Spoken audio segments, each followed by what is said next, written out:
Hello, I'm Henrietta, Director of Falmouth Art Gallery. Two new exhibitions we've just opened. One is called Monsters and Serpents, and the other one is the Cornwall Council Schools Art Collection. So we're doing these in conjunction with the Monsters and Serpents, in conjunction with the National Maritime Museum of Falmouth, who have Monsters of the Deep. So we've not got anything from their exhibition, but we're sort of complementing it. We're sort of giving it a bit of a boost. And the same with the Cornwall Council Schools Art Collection, which usually resides at the Royal Cornwall Museum, where it's looked after for Cornwall Council. And we're doing a sister exhibition, or we have hung a sister exhibition there. So for the first time, probably in many, many, many years, almost all the collection is out for the public to see. I'm just going to do a little talk about my favourite piece in the Monsters and Serpents exhibition, which is in this corner, so if you'd like to follow me down. So this is a most unusual Henry Scott Tuke, and my own feeling, because I'm most in love with the gentleman, or sort of the idea of him, was that he may have done it for a child. It feels to me as though he was doing it for a child. So we have a whale, very strange whale. It's lying on top of the sea, which is very bizarre, but you can see the spout of water up here, so you know it's a whale. Here is the whaling boat, and here are the chaps with a harpoon. And I'm not entirely sure when Melville wrote Moby Dick, but it feels to me as though it could have been inspired by that. Anyway, it's a dramatic moment. He's standing in the bows. There he is. He's going to thrust his thing. And I love the way the sea's been roughly painted. And maybe I'm wrong, and maybe he did it quite seriously. But I also think if I'd been one of De Pass's children, or one of the various children that Tuke knew really well, I would have been so excited to have received this little gift. So that's my choice from this show. As our other exhibition, the Cornwall Council Schools Art Collection, and this has been curated. This exhibition at the Royal Cornwall Museum has been curated by Lizzie Broughton, who's our curatorial intern, who has come to us via the Cornwall Museums Partnership, which is a great thing for us.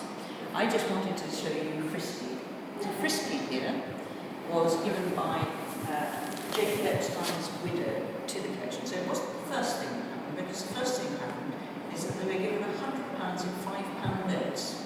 And this was given to the Cornwall County Council Education Department, because they used to have one in those days. Anyway, this thing was for the betterment of primary school children, and it's what started this idea. And the whole brilliance about this collection is that it is supposed to be going out to schools. So the idea is that if you were a primary school in St Just, you could say, please may I have that Barbara Hepworth, and this Jacob Epstein, because we want to do a project about the sun on the water, the shape of the waves, and the way that Frisky likes playing in the waves, or something like that, or inspire the children to write poetry, or whatever. When Frisky first went out in 1961, 62, I think, Frisky went around all the primary schools, and he was so popular that they decided that this is how to make the whole collection. And the reason I like this is what's behind me. It is all work that has been done by people who are associated in one way or another with Falmouth School of Art. So Barbara Hepworth approached Michael Finn. At that time, Michael Finn was the principal of Falmouth School of Art, and he advised who they should go to. And this morning I was just talking to David Heseltine, who was also teaching at Falmouth School of Art at that time, and he said, oh yeah, everybody, they would never pay them more than 50 quid. Michael would twist an arm and say, come on, Francis, give them a piece of your work, they'll give you 50 quid. And so here we have Francis Hewlett, we have Brian Winter, who wasn't there all the time, but he did teach on one of the courses, Robert Organ, Michael Finn, as I said, Lionel Miskin. So we've got all of these people who are associated one way or another, slightly with Falmouth School of Art. And it's just so of its period, this feels so 60s, and Terry Frost, very early Terry Frost, I think that's 1960s. Well, it doesn't even feel like Terry Frost. It's sort of got earth colours in it and everything.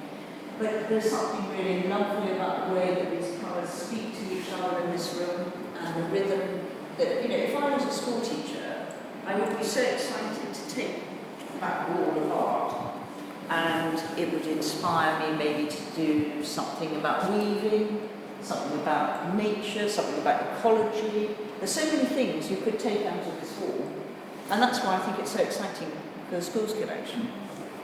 And I'm going to ask Lizzie here, Lizzie who's curated it, do you have a favourite piece in this room? Yeah, I love this collage by Britain Dexter. Why do you like it so much?